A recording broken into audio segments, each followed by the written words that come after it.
Welcome. Thanks for joining this webinar, BIM 360 Design Optimal Collaboration Workflow.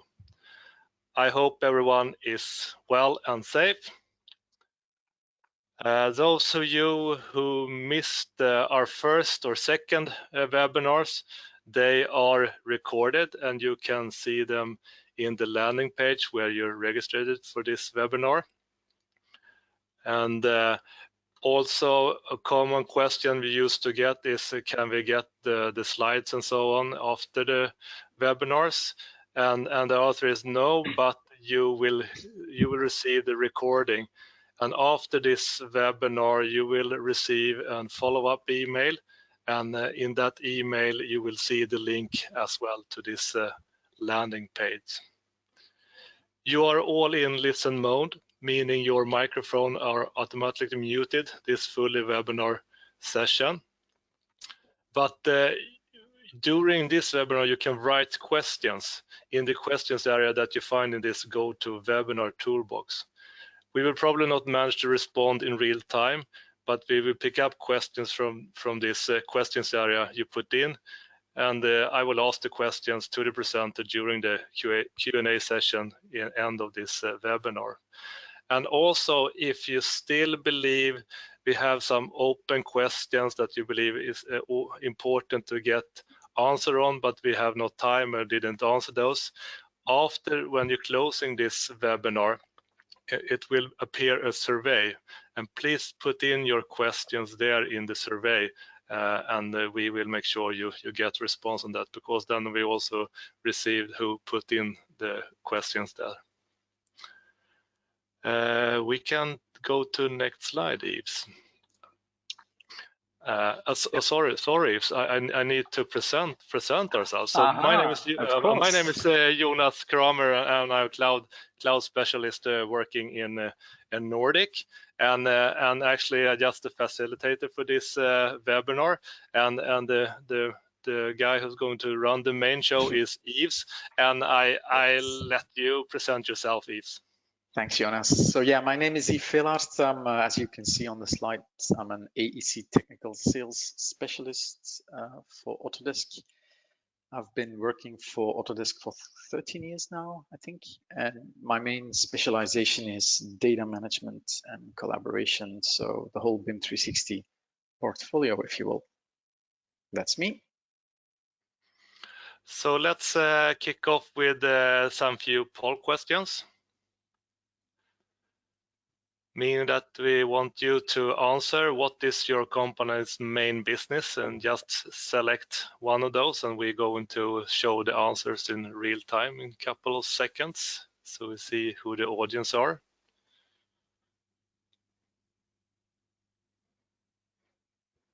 Okay, about 70% voted, so I'm gonna cut off there. Oh, 75, 77. Okay, that's quite good actually. So let's close this. Okay, the answer is okay. They mostly are engineers, but then architecture, construction, and others. Fantastic. Okay, great. Yeah. Let's go for the next poll, Yves. Yeah. What is your role within your organization?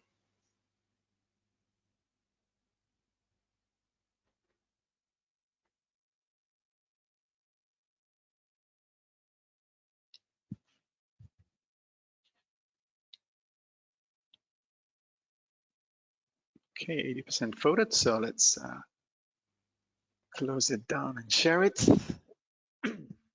Yeah, okay. It's of course lots of designer, because we're talking about BIM 360 design this webinar, but it's let's say 24% manager as well, so that's very interesting. Okay, let's go for next. What are you using to work remotely in Revit Civil 3D today?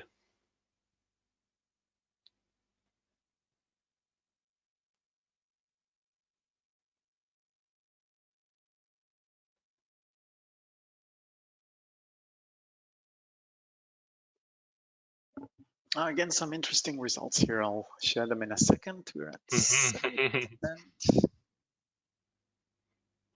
Yeah, actually very similar to what we've seen in the previous sessions. Let's close this share. There we go. Yeah, full agree. Similar in previous session, but we can probably see here we have probably a little bit more BIM 360 design. Yeah. And maybe this is because we are, let's say, deeper dive now in the system with this webinar, so that's probably fully natural. For those who use VPN connections, you probably will get some information why you should go for BIM 360 design today, but just highlighting that when it comes to the timing to download, upload files, it's a heavily massive value to use BIM 360 design instead of VPN because of the time. Yeah. I believe we have one more poll, right? Correct. What is your level of experience with BIM 360 design?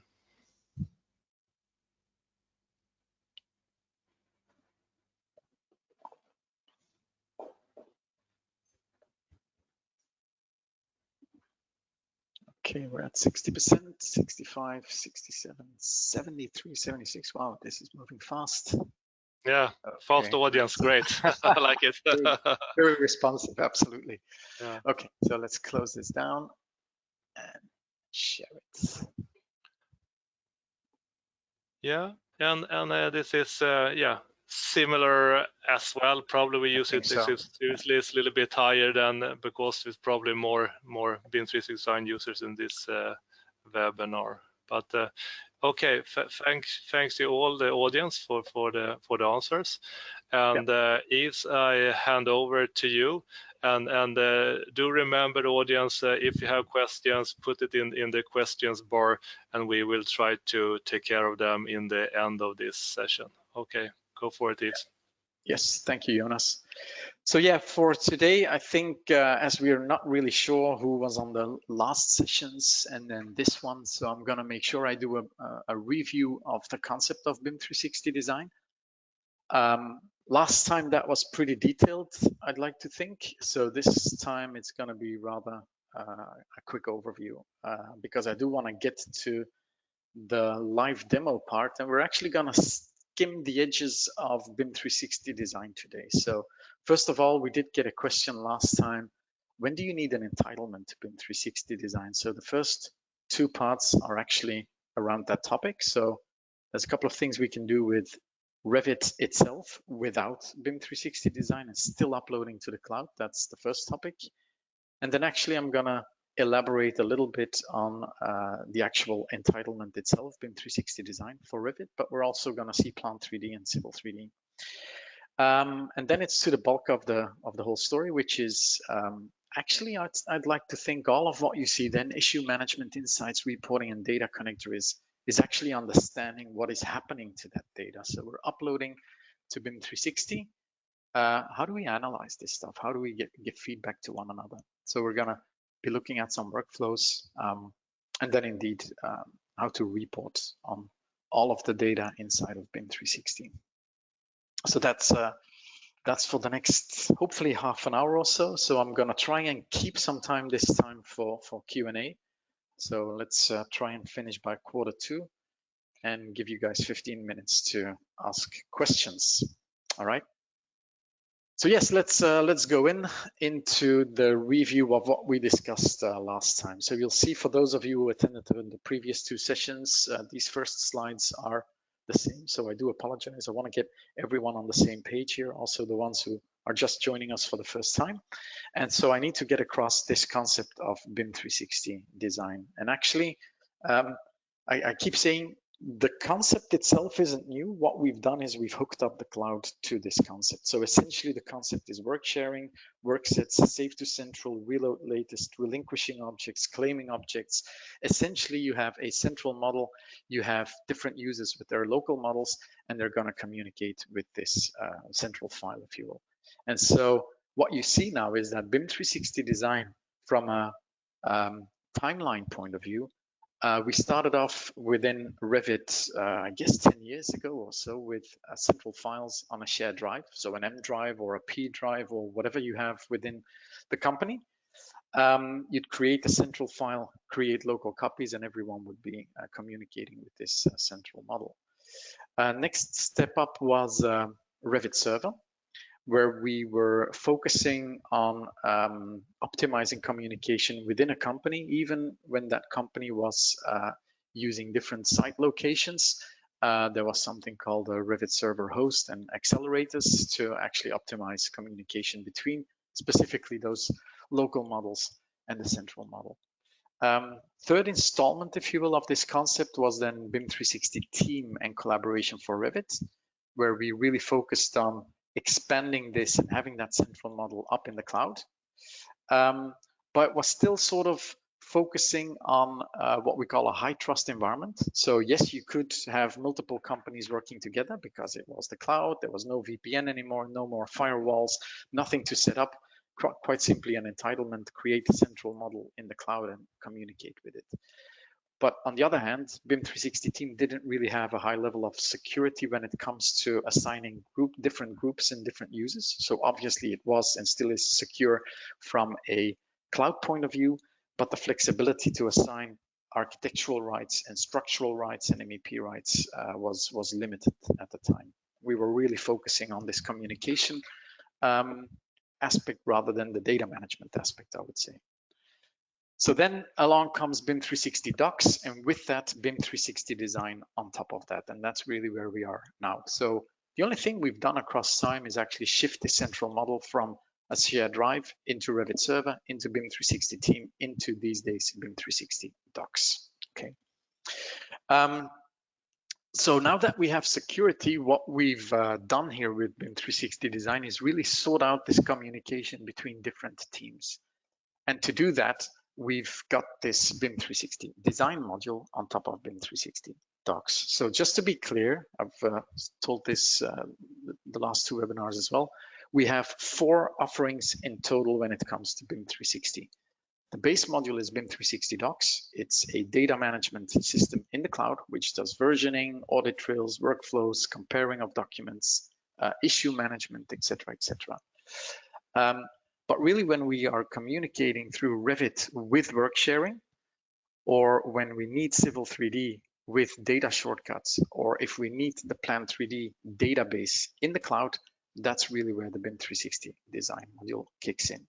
As you can see, it's sort of built on top of BIM 360 Docs, and that's critical here because BIM 360 Coordinate and Build, they're all built on top of BIM 360 Docs, which essentially means this entitlement, the BIM 360 design entitlement, automatically gives you a BIM 360 Docs entitlement. Same for Coordinate, same for Build. So this one is really an authoring interface, if you will, from the design tool into BIM 360 Docs. So that's where we store our data. BIM 360 Coordinate is really around aggregating data between different disciplines, understanding if the project that we're looking at is buildable. So it's going to look at clash detection, etc., etc., etc. BIM 360 Build is then, as you can see, it's sort of the phases in time. So you get the design, you get the check, and then you get to actually build it. So that's BIM 360 Build, where we can do checklists, commissioning of objects, etc., etc. So that's really field management, project management, etc. Right, so moving on. We're focusing again on BIM 360 design, and as I told you, we're gonna skim the edges, if you will, of what is possible with BIM 360 design and look at some stuff in BIM 360 Docs, maybe some stuff in BIM 360 Build as well. You'll see later on. But essentially 3 components, if you will, in BIM 360 design. The first one, as I did mention, we're storing everything inside of BIM 360 Docs. There is an interface from within Revit. If we're using work sets, then the Revit Cloud Worksharing kicks in with a BIM 360 design entitlement. Now, the passing on of data between different disciplines, that's really where the cloud module of BIM 360 design kicks in. That's the design collaboration cloud module. Okay, so we have one interface inside of Revit. We're communicating with the cloud, and we're actually having a sort of filter, if you will, that will show us the design handover, if you will, between the different disciplines in the cloud environment. Right, so to do that, we're gonna have what we call in time a save to central, just as before. That's what the users do in Revit. And what they're going to do is they're going to save to the Revit central file in the cloud. And so the first time we do that, we're going to initiate collaboration. Obviously, we're going to create a central file. We're going to create a local file. And the first time we do that, so the central file is being created, but this is actually invisible to everyone that is using BIM 360 docs. So this is not invisible to the Revit users, of course not, because it's a central file. That's the one they're going to hook up to. But from a BIM 360 docs point of view, what we do here shouldn't be visible to, let's say, the client that you're working for. You only want to expose them to data at certain milestones, if you will. So that's where the published documents kick in. So what you're going to have is the first time this is automatic. So I'm saving to central. First time it automatically creates actually a version 2. I'm not going to spend too much time on why it's version 2. It's sort of a placeholder, and then it fills the data, if you will. So version 2 is actually the first visible file inside of the system. After that, all those users, all those architects, save to central, save to central, save to central, they're creating invisible versions they're updating the central file, if you will. It's only at some point in time that this whole team says, okay, this is good to go, that they're actually issuing a publish command. And at that point in time, we're creating a sort of visible copy inside of BIM 360 docs, which then users without the BIM 360 design module can use.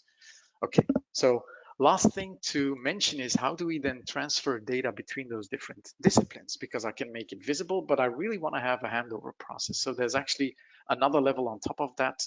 And that's where we're going to see the architectural team collaborate with, at the right in a second, the structural team. And we're going to have a gateway somewhere inside of BIM 360 that's going to do the passing of data between those different disciplines. And that's actually what we're going to call a package. So what you see here to the left, iterative design, save to central, reload latest, communicating between the architects, publishing the data at some point in time, the BIM coordinator who's got access to BIM 360 docs, for instance, but isn't the Revit user. They're actually the architectural team, the actual designers are going to render this visible for the BIM coordinator. So he's going to use BIM 360 docs. He's going to find that file. He's going to view that file. And actually through the BIM 360 design cloud collaboration module, is actually going to create a package. And that package is at that point in time visible to the rest of the teams. I'm using architectural and structural as an example here, but this could be many, many teams working together. So that's highly configurable. So thus that BIM coordinator of the structural team, he's going to be able to review this data and he's going to issue a consumption command. So he's going to consume the data, which essentially means I'm okay with this data, I'm accepting it, and we're going to be using it as a reference inside of the structural design team. So they're going to actually link in this data, which is at that point in time actually read-only. They can only link it in and that's it.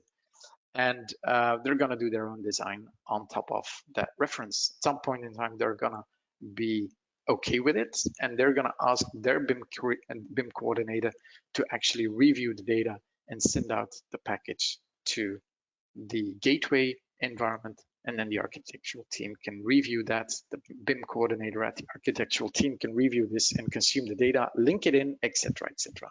So that's how this is working. So to do that, we need a package, right? So this is a level on top of the publishing, which you can do from within Revit.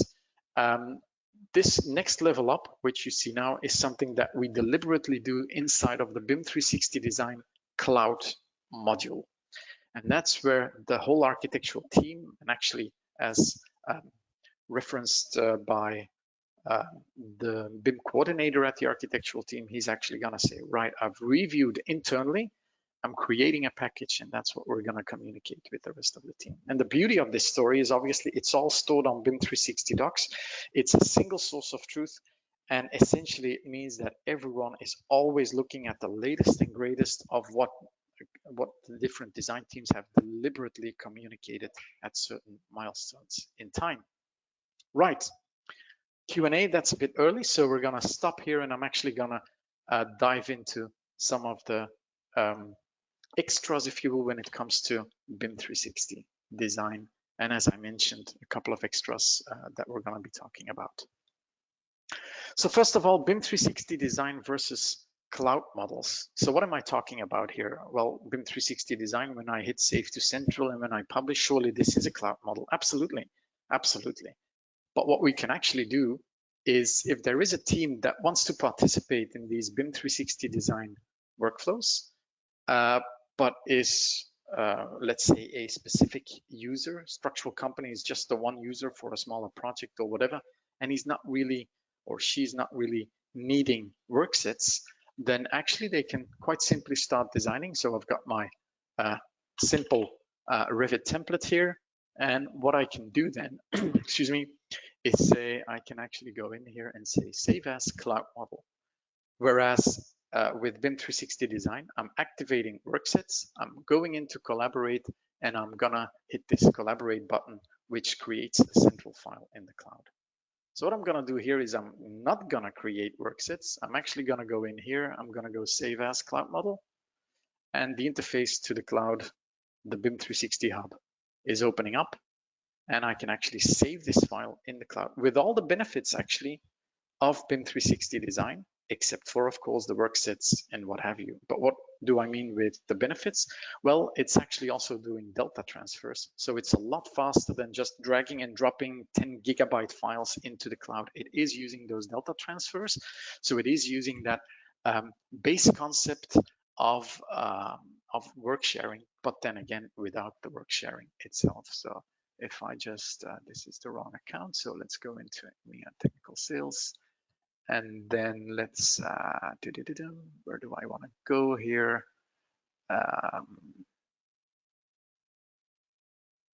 This one is, I just take Benmark's project files, and I can then store this somewhere. Let's put this here, test, whatever, save. And so you'll see that it saves the model to the cloud. So again, just to be clear, because we are going to get questions on this, is this a BIM 360 design entitlement? No. This is basic Revit. You install Revit 2021 with subscription, you get this cloud collaboration with it. But that's where it ends. So if you want to be participating in packages and use the BIM 360 cloud interface and actually publishing this out as a package, that's where you do need a BIM 360 design entitlement. So essentially what I've just done here without the work sets, that's BIM 360 docs actually. That's a connection to BIM 360 docs and having a Revit entitlement. When I go into BIM 360 docs here and I swap over to design collaboration, that's that cloud module that I was talking about where we can look at the packages and communicating between disciplines. That's where you need a BIM 360 design entitlement as well. So if it's just like the smaller company who's gonna authorize you as the bigger company to say, yeah, you can take charge of the packages, the only thing they need is Revit, connection to the cloud, that's it, which essentially means a BIM 360 docs entitlement, okay? So if you wanna be looking at these milestones, those bulbs are the milestones, and you wanna create packages, that's where you do need a BIM 360 design entitlement. And that's why in the PowerPoint, it says there's 3 components, if you will. Design comes automatically with docs. That was the middle one. So that's fine. But to the left, you had the Revit interface, but that was specifically, again, for work sharing. Okay. And to the right, you had the design module, the design collaboration module. So if any of those left or right things are needed, then we're talking about a BIM 360 design entitlement. So that's one aspect. Other aspect is, well, the other ones. So when do you need a BIM 360 design entitlement? Do you need it for AutoCAD? Do you need it for Civil 3D, etc., etc.? Okay, so for Civil 3D and Plant 3D, those two, you also need a BIM 360 design entitlement if you want to benefit from the functionality which is extra in Civil 3D and Plant 3D. So what am I talking about? Well, before I dive into Civil and before I dive into Plant, obviously those are based on AutoCAD. If I have my whole Civil 3D project and I just want to export a DTM object, a digital terrain model, as a simple DWG file, then I can do that again with BIM 360 docs. Okay. If I want to use data shortcuts on Civil 3D, if I want to use the database structure of Plant 3D, that's where you need a BIM 360 design entitlement. So essentially, it means that if I go into Civil 3D, what you'll see here is data shortcuts, and I've already set up my working folder. So the working folder is essentially where am I looking at to store data. So the second I go into BIM 360 here, EMEA Technical Sales, BIM 360 FY21 project files, let's store it in here, design, landscaping, Civil 3D, select folder. Now I'm hooked up to BIM 360, and I can actually say, okay, set the data shortcuts project folder. So it's now looking in that location. It's finding me the AU site surroundings, okay? And you'll see that it just was actually syncing, if you will. And I'm looking at data in the cloud now. And so for those of you who are familiar with data shortcuts, I can see a surface here, which I maybe want to have in my drawing. So first of all, this drawing, let's associate this with the project. So I'm going to associate the project to the current drawing. Okay. And what I can do now is I can create a reference to this surface. So this is sort of the BIM concept of Civil 3D. And I'm not going to spend too much time on it right now. But essentially, it means that we can collaborate between different users that are in different locations that are participating in the same project. That's where BIM 360 design kicks in. If I wanted to understand where is this new development, this ND, I can actually right-click, open the source drawing, and you'll see that I'm getting another file open here. And that's the original DTM design. So you'll see that we now have development. And what it says here at the top is it says cloud development. So this is a file that I pulled from the cloud. It's locking that file, so nobody can use it now until I release it, etc., etc. Okay, so that's Civil 3D. Let's close this down. So again, I'm not going to spend too much time on the actual workflows of Civil 3D, but for those of you who are familiar with data shortcuts, this is exactly the same thing, except it's linked to the cloud. Last thing, Plant 3D, again, very quickly. Let's go in here, and the first thing I want to do is explain to you, so how does this work? So again, I'm not gonna spend too much time on the whole concept of Plant 3D. This is to do with how valves connect to pipes. There's a whole configuration in a database, and that database is not within the DWG, it sits next to it. So if we want to benefit of that, sort of the BIM concept of Plant 3D again, then I'll need to hook this up to the cloud. So again, if I was to open this file, just this file, and I want this file in BIM 360 docs without the database, without connection to master, without connection to the area 1, 2, and 6 DWGs, just this one file, then I'm good to go with BIM 360 docs. But again, if you're working with multiple people on the same project, and that's, I guess, where you can essentially draw the line. You're working with multiple people in Revit, Civil 3D, or Plant 3D, that's where the design module kicks in, okay? So what I can do here is I can actually, so you'll see I already have a BIM 360 project. I'm not gonna go there for a second. I'm just gonna use my local file here. So I'm gonna open this default project. There we go, default project.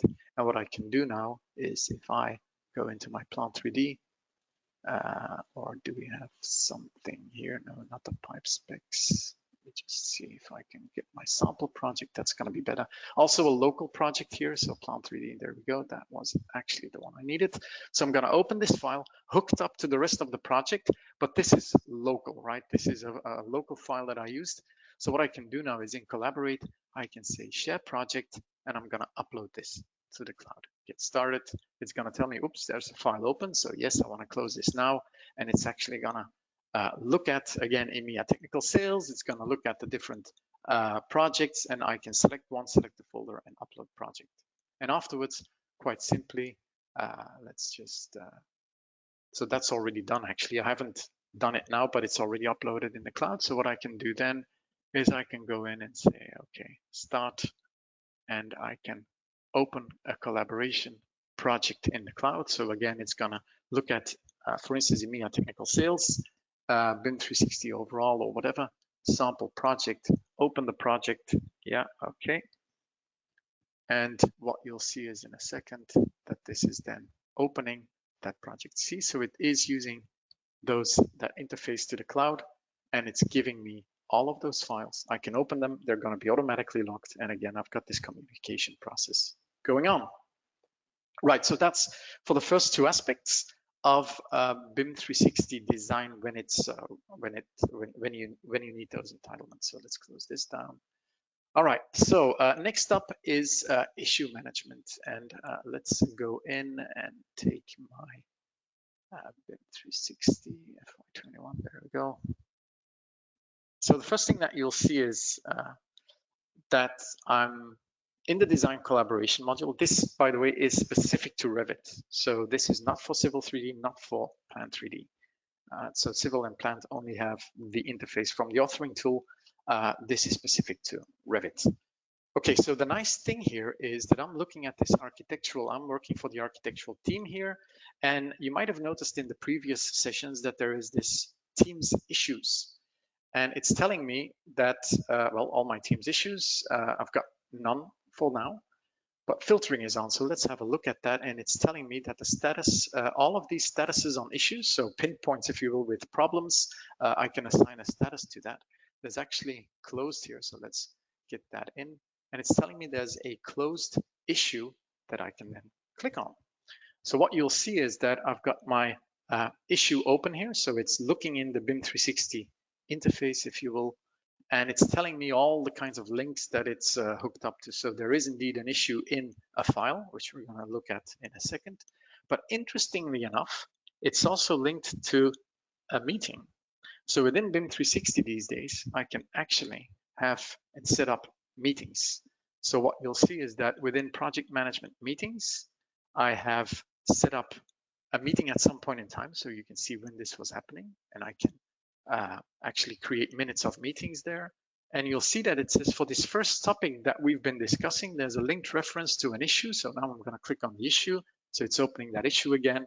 And this time I'm actually going to be looking at the linked document, Office Architecture. By the way, it's set version 3, so this is an older version. So automatically it's hyperlinking into the correct version, into the correct view. And it's telling me that this was a door relocation, and I can actually look at the activity. So you'll see that it says it was created at some point in time.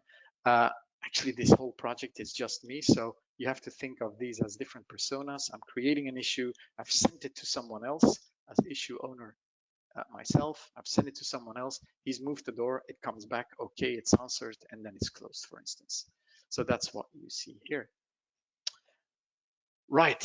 So let's go back for a second here, because I do want to show you something else on the meetings. So what I can do here is I can look at the different meetings, and there's another one here that I just actually created as a test, because we've added something, I think it was last week, which essentially is that we can now add Zoom meetings to this. So think of this, we're going to have a whole calendar. If I was to create a meeting, I'm actually having a calendar. I can invite people, BIM 360 users into it. I can set up a Zoom meeting, and I can hook this up to my meeting here. Okay, so that's what we have here. So let's go back to document management here. So let's close this. Let's go to document management itself. So you'll have noticed that the issue was on version 3, right? So let's go to that very same file here, architectural. So we're at version 6. So let's have a look at the history here. And you'll see indeed that with that minutes of meeting as a result of the meeting that we had, we weren't okay with it. There was some changes that needed to be done. That was actually happening between version 3 and 4. That's a workflow that I've assigned to it. So if I then go to my reviews, you'll see that we have this version 3 here that I rejected. And then in the end, if I come back, then on version 4 here, let's refresh for a second. There we go. You'll see that I approved this. And so that's where the history is coming from on version 3 and version 4. Right, so you get this whole audit trail with minutes of meeting, and that's essentially what we as Autodesk are doing, bringing more and more of this functionality like minutes of meeting, well, actually meetings, cost, analysis of the data, etc. We're bringing all of this into the very same single source of truth that actually This time round, we actually know what we're talking about, and that's not a blame on anyone. That's just because data in general is disparate, and we're trying to get all of this data together in the environment. Right, so let's go back to my design module, and let's have a look at how all of this manifests itself from the structural point of view. So what I'm going to do is I'm going to take on, so I'm swapping over, and this is not recommended, by the way. This is just me, myself, and I as one user in BIM 360 here, and I am an admin to all of these teams. So I can swap teams, if you will, but obviously usually teams, you don't swap teams from engineering to landscaping or whatever. But yes, I'm looking at this from the structural point of view always. The timeline at the bottom here, the swim lane, is always the company you work for. So if I click on MEP, this comes down. Now I'm working for MEP. Structural, now I'm working for structural. Now, the cool thing is that if I look at what I've received as a package from architectural, so I'm looking at this from the structural point of view, I'm now looking at what architectural is sending me, then you'll see that I received the package at some point in time. I actually consumed it. Remember that idea of consuming information? This happened on May 27th. And in the meantime, the architects have sent me a new one on June 17th. And the reason it's not filled is because I haven't accepted it. So filled means accepted, not filled with a color means it's not accepted. So in one blink of an eye in the timeline here, you see that I didn't accept this, and probably there was some communication there because I said, nope, that's not good, I need a new package. And that's this one, which was introduced later, which was June 18th.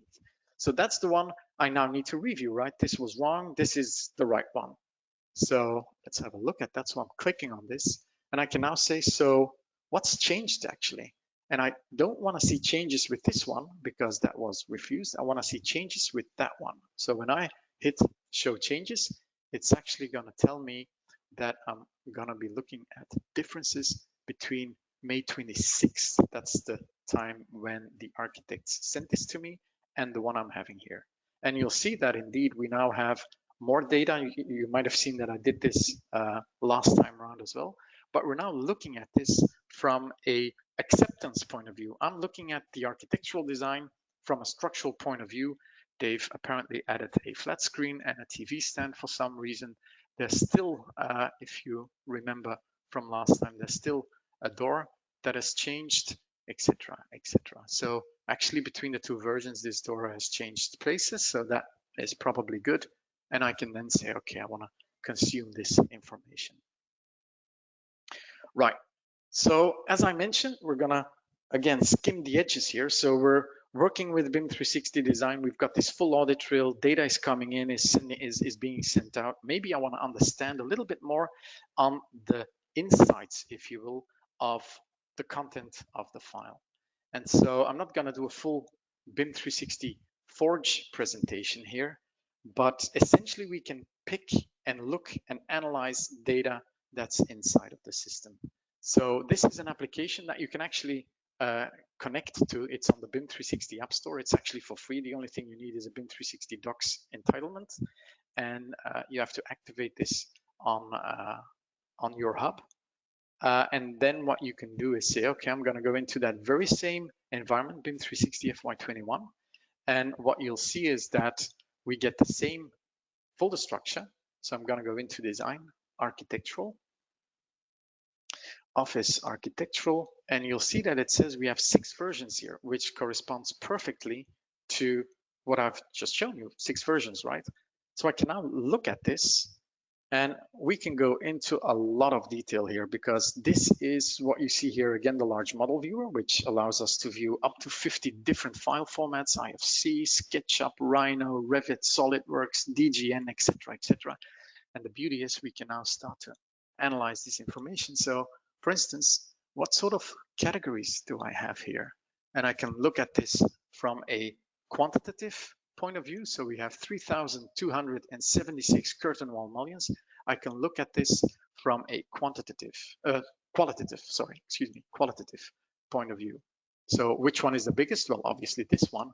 So this is indeed my curtain wall. So if I click on that, you'll see what is happening here. So curtain panels, what can I do as well? Well, I can actually first of all, show all objects. Maybe we're looking at LOD levels, right? Level of development. So maybe at some point in time, we need to have fire rating, right? So I can actually understand here, do we first of all have a value of fire rating? Which one is assigned to what? So 2 hours, what does that mean? 0 hours. So that's also interesting to understand. Do we have some stuff here which is 0 hours? So those two, 3 hours, etc., etc. So that's the sort of reporting we can do here. Fire rating, what else? Maybe I want to look at levels, you know. So how did we design this stuff, you know, levels? So what's on the 3rd floor, 2nd floor, 1st floor, etc., etc. So that's what we can do here. Right.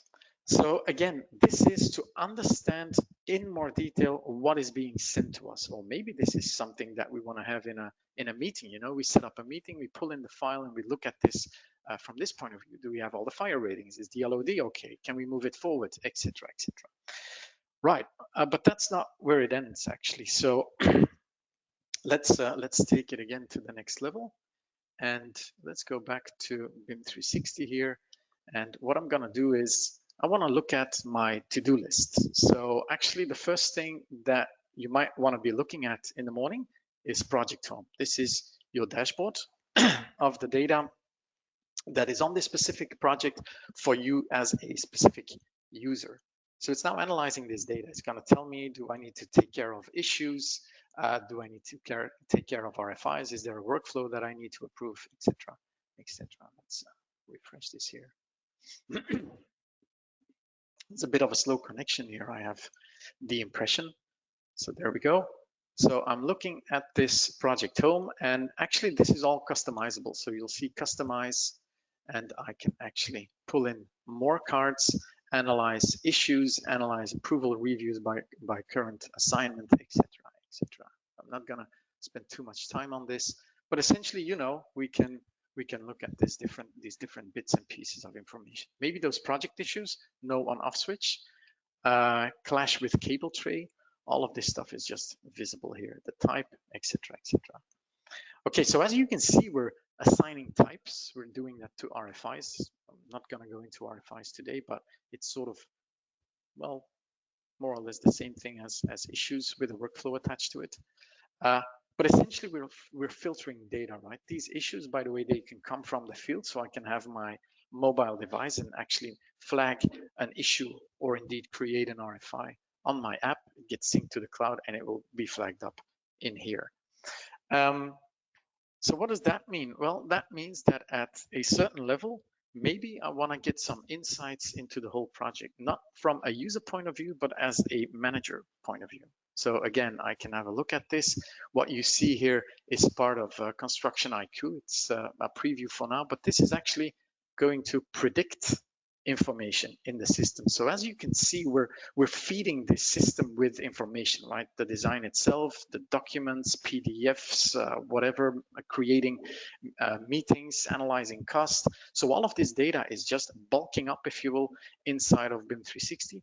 But this is a structured way of, first of all, reviewing this, but second of all, also understanding if there is a safety risk, is there a quality risk today, etc., etc. So it's actually applying machine learning to the historical data that we have, and it's going to predict well, risks for today and for the future, actually. So that's sort of what we have here. Again, we can customize this. We get cards and we can attach that to it. Now there is a next level up, because this is one project. What if I, as a company manager, as a C-level type of persona, what if I want to understand how my projects are doing? So what I can do then is I can go into my account admin. We're now at the top level. We've got all the projects that are in here, and I can actually say, okay, give me some insights on everything.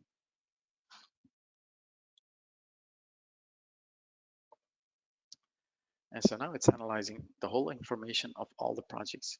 And the beauty is this is even geo-referenced if we put a site location in and everything. So I can actually go and have a look here. And if I click on something, I would XYZ, let's take this one. AU Las Vegas 2019, for instance. I think I went into that just a second ago or a couple of minutes ago. So if I click on that, I'm being taken to that project. I'm going to do that later on. I just want to show you some other stuff here. The one thing that we tend to get from time to time is that people say, well, this is all structured in Autodesk's way, you know, the project risk, it's listed in some certain way. And actually, I want to apply my own reports to it. I want to get my own logo on it. I want to actually extract it and print it out or whatever. So what we've done here is we've built an export into BIM 360, which is in here, which we call the data connector. And as you can see, it's still a preview right now. And what we can do is we can run an extraction or a preparation of an extraction, which will get listed here. So what you'll see is that I did this extraction on June 24th, so actually yesterday, and I can download this. When I download this, I'm getting a zip file with loads and loads of CSV files. And if I extract that, what you'll see is that, where is it, data extract, this is what you get, admin account services, admin account CSV, etc., etc. So I could actually go in and say, okay, so what's my issue checklist mapping, for instance, and it's gonna open this up. And I'll be very honest with you, this is very raw data, you know, it's got coding to other CSVs and what have you. The beauty is that what we've done here is we've exposed this to Power BI. And if you just Google BIM 360 Power BI, you'll find a you'll find a setup that you can download. Just fill in your work email, your role, download, and essentially what you're gonna get is documents, Power BI desktop. You're gonna get this BIM 360 data connector. So I'm gonna click on this. This is an extension that is linked to Power BI. So I'm gonna open this up in Power BI. And automatically it's going to ask for, where's the data? And guess what? The data are those CSV files. So the first thing this is going to do is ask me for that location. So in the meantime, while it's thinking about that, I'm going to go into data extract and I'm going to copy this link. Copy, go back here. There it is, BIM 360 data connector, source folder, paste, load. That's all there is to it. And these are predefined templates, or sorry, reports, I should say, in Power BI desktop. Right. So it's going to analyze all of the information. Remember that I've just run a report across all of my projects. So it's now analyzing in a sort of configurable way the analysis of all of my projects. And that's what you see here. So daily logs, issues, checklists, etc., etc. And this is, again, customizable. You want a logo in here, which isn't BIM 360, that's fine. You want to filter on certain users, filter on certain projects, all of that is good. But it doesn't end there. What if we want to have this report in BIM 360 itself? So what I can do now is I can actually say, okay, I want to publish this to Power BI itself. So the cloud interface, if you will. So if I do that, do you want to save your changes? Yeah, let's do that. Save. And I'm gonna hit test here, test, save. It's now looking up my account in Power BI, so my workspace, I could say, and I can select that and it's going to upload. Now, I'm not going to do that because this might take a while, but I already prepared that. So if I go to Power BI now, you'll see that I have my workspace, and this is actually my hub report that I uploaded yesterday. So you'll see it's pretty much the same thing because I haven't done too much to it. And the beauty now is that I can say, okay, let's get to where is it again? File, embed. That's the one we need, embed. And you'll see that it says here, here's a link you can use to embed this content. So what I'm gonna do is I'm gonna copy this, which I actually already did. I'm gonna go back to BIM 360 here. I'm gonna go to risk here on the top level. And what you'll see is that I have my Power BI with a configuration. Come on, settings. Let's do it this way then, customize. Settings, configure. So what you see here is basically that very same link that I just copied out of the cloud. So what that means is that I can get a near live report of the data in a configuration that I see fit with, in this case, daily logs, issues, checklists, etc., etc. Coming back to my project here. So let's go in Las Vegas. So I just click on this and you'll see that it's working. It's now moving towards my AU Las Vegas session, and I can actually have a look at the data there. Okay. Now it doesn't end there because Power BI can also be used for and I've implemented it on BIM 360 FY21. Can also be used on a project itself with data coming in from the project itself with an assemble analysis. So what I can do is I can view the information. I'm not going to spend too much time here. I need to log in. I can do that with my Autodesk ID. I can actually look at the assemble configuration of my data. So that's really around formatting your data so that you can do proper analysis. But that also has a link to Power BI. So what you see here is the analysis in Power BI of my whole project with the Revit data, with potentially IFC data and what have you. So it's pulling information from Assemble and it's reporting it in Power BI. And that's the end of my presentation. So again, I wanted to expand a little bit more onto what BIM 360 design can mean for you. It's really about optimizing communication and information flows between different disciplines and staying on top of your data. That's essentially what we're after here. So if I go back to my PowerPoint, then Jonas, if you could kindly join me here. We've got 10 minutes more or less for Q&A. So let's have it.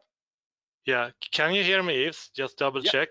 Yes. Yeah, we got lots of interesting questions, and I respond to few of them in the Q&A area. But some of them are probably we need to elaborate a little bit more. May I also ask Yves if we can do it in a fast way, but it was also in a quality way. So we have probably 10 questions I will highlight. And I will start with 2 that I can answer, but you can add as well if you want to. One question is, can individual companies in the design team use their own BIM 360 licenses, or do the company need to set up the project on their own BIM 360, have to assign the licenses? And then I will add, the beautiful with BIM 360 design, now I'm only talking about BIM 360 design, has the capability to bring your own licenses model. This is not for coordinate, it's not for build, and so it is for BIM 360 design, meaning that different companies can have their own licenses and collaborate through BIM 360 design. And moving forward, is this design opportunity available only for Revit version 2021? Yes, it depends, and no, it depends, because we recently put the BIM 360 design on the European server. Earlier we had that only on the American server, but now we have a strategy to make sure that all development will be developed in both American and European server in the same time. But we recently announced the BIM 360 design on European, meaning that on the European server we just supporting the last Revit version. But if you have an older Revit version, you should probably go for the American server, and you select that when you purchase the licenses, what server you want to go on. A question for you, I will highlight somewhere that probably some important. We can take this. If some teams are not using Revit, we can't use design collaboration. What is the recommendation or easier process to use clash detection between several different teams, 3D models through BIM 360 design and docs? Yeah, so the BIM 360 coordinate entitlement is a separate one. And what it can do is it can do clashing between Revit files and IFC files that are exported out of certain authoring tools. So that's possible.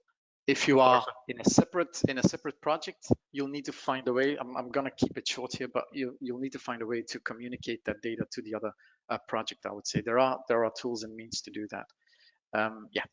Yeah, and we're targeting to have a coordinate webinar in the fall as well. Correct. Another question here. Should I save my Revit files in plans or projects area? Which one is the best? It depends on what you want to do. If it's proper designing between companies, I would go for project files. We now have the coordination module also hooked into project files. Plans is, I'm going to spare you the details. Again, I want to answer as many questions as possible. Plans is when you move through construction sites itself. Then you're going to focus on sheets, views, sections, etc., etc. So if it's purely designed between companies, stick to project files. That's it. Great. Yeah.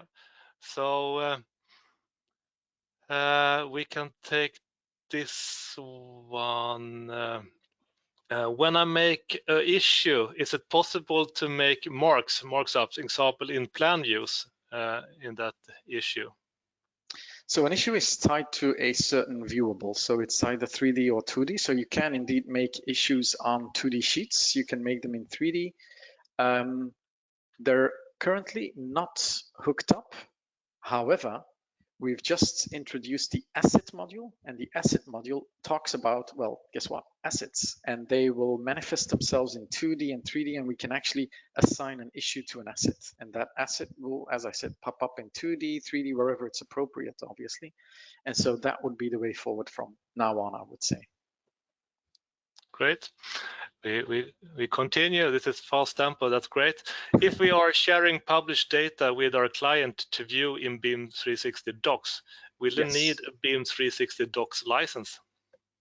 So that user will need a Docs license. So what we recommend there is that the company hosting the project would get entitlements for all the subsidiaries, because then you get into higher tier packages and cost will go down actually. But there's nothing stopping you from, depends on the customer, of course, or your client, I would say, to invoice the customer for using this streamlined information model, if you will. I was having a discussion the other day, and it's clearly that there are benefits here to optimize communication. So why not charge users to optimize this, or sorry, customers and clients to optimize this communication? But yes, the answer is, though, every individual that needs access to BIM 360 Docs will need an entitlement. Yeah. Right. And here's another question. Maybe the questions appear before you're showing it. It's probably around, say, the publishing and sharing. But the question is how to create a local model from a central model that's already stored in BIM 360.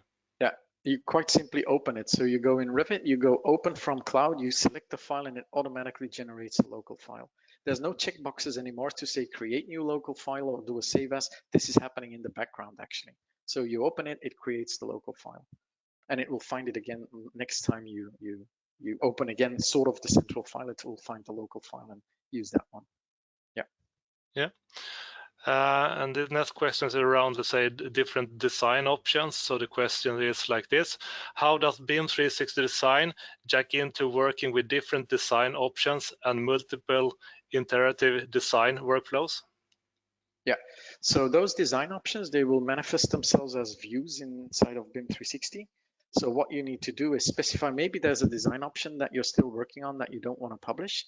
So that's why this publishing action is there. Within the publishing environment in Revit, you can actually specify which views you want to publish. So what I would suggest is you have views for each and every one of the design options that you want to visualize, and then publish the Revit file. What users see on BIM 360 Docs are effectively those views with the different design options. Yep. Yes, and we can. Yeah, maybe it's a question we probably don't know the answer yet right now, but it's talking about we have the Zoom capability integrated, but they're also asking, will we add Teams? And that's a very good question. I don't know. I'd have But to check with development. we can add that we are cooperating a lot when it comes to Microsoft Teams. We have the integration with the package of Microsoft there. So, and if we will not develop it, probably some of our integration partners, because we have probably 100 integration partners that are doing this interaction, that's going to be helpful for the market. Yeah. Here's another question. Is there any way to connect Plan 3D, P&ID drawings with Revit drawings through BIM 360 Design? That workflow would be the exact same as what you would have today. So if I can link in DWGs, and what you would do is you'd use the desktop connector interface to do that. So it's sort of a virtual drive that looks into BIM 360. So you just go to the location of the DWGs of Plant 3D and link them into Revit through that interface. Yeah. So yeah. In addition to that is that BIM 360 Design supporting Revit, Plant 3D, Civil 3D. Yeah. It's good for you to know. And actually, we just released it, a couple of months ago. So that should work. Yeah. I believe we had a very good fast tempo here in the end, and thanks a lot, Yves, for your, let's say, your fantastic skills and presentation. And you can go to the next slide, Yves. We have not published yet on the landing page, but in the landing page you can see all these 3 recordings or the webinars we have done. Probably going to take a few days when we publish this recording to the site, but we're also going to publish, let's say, the next webinar we have planned for in the fall, and is how to build a single source of truth from design to digital twin. So it's going to be very interesting how to utilize the BIM 360 as the integration engine and so forth. There I will ask you also, when you're closing this session, please provide your feedback in the survey you will get. And you will also get an email after this session with the links to those recordings. And there I thank you all the audience who attended, and I wish you a very great weekend. Same from me. Cheers, guys. Bye.